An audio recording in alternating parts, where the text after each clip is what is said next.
My name is Ralph Plotke. I am the current OUP here at Roof Services of New York. We are a family-owned and operated commercial roofing company started by my brother 48 years ago. 2 years ago, we became part of Tecta. My brother and I, we were thinking about the future of our business. We were introduced to Tecta. It was my position, my opinion that it was a long shot at best, but I said, okay, we'll give this an opportunity. But as we started the conversation with Tecta, everything changed. Primarily because I was talking to roofers. Some of the other opportunities we looked at were M&A companies, and they were investment people. They weren't roofers. They didn't understand what I did every day. They didn't understand the pain we have, the opportunity, the pleasure we got. I wasn't going to be comfortable unless everybody was going to be taken care of. And I knew that all that we worked our entire career with or for, that was going to continue.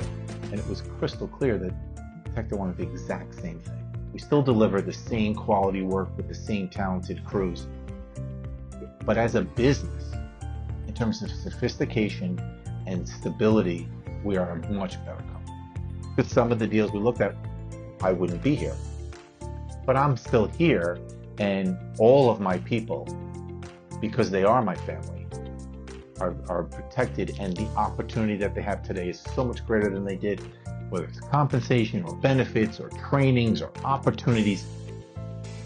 I could have never offered through the energy and the effort and the opportunities that Tecta has provided us. We're getting out of the tail end of a pandemic. We have the highest inflation that I've ever experienced personally. And we just had our two best years. Success is shared. It was a small businessman. The success was often myself and my brother. And now it's shared with everyone on many levels. I will share with you, and this is honest to God truth, had we not sold to Tecta, based upon all the other opportunities we looked at, I would have sold the company to someone else. I would have retired, and it would have not been successful, and my people would have been working for some other company. We sold to the right group who supports us, and now not only are we growing, but I went from being, quite frankly, a bit burnt out to energized and excited. I didn't think I'd be rejuvenated at 61, but I am. And I'm rejuvenated by possibility and support. The words can't describe it. I'm not doing it justice, but it truly is how I feel. If you are the owner of a roofing company and you're considering being acquired,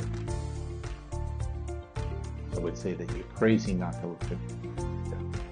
First and foremost, I was talking to a roofer who understood my world.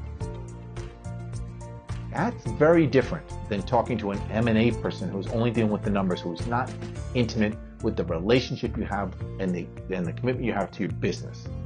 But you should absolutely do some soul searching as to what's most important. Is it to get the greatest amount of money without regard to your customers and your clients?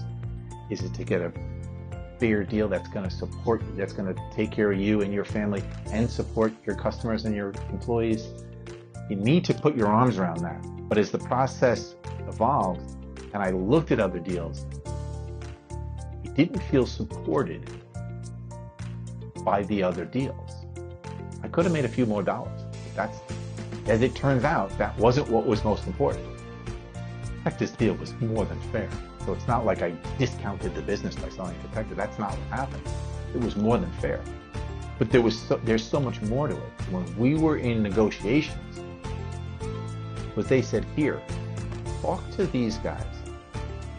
They gave me people who had just sold, people sold 3-4 years ago. Pick up the phone and call them. No point did I feel like I couldn't ask the honest question. Whatever was in my heart, whatever was in my mind, I asked the questions. I said, well, they'll either answer or they won't. And as a contractor, you become a judge of people. And so I kind of know when people are telling you a story. And I wasn't dealing with some corporate mouthpiece. I was dealing with some guy who's been running his roofing business for decades, who's just gone through it and had my fears and had my concerns.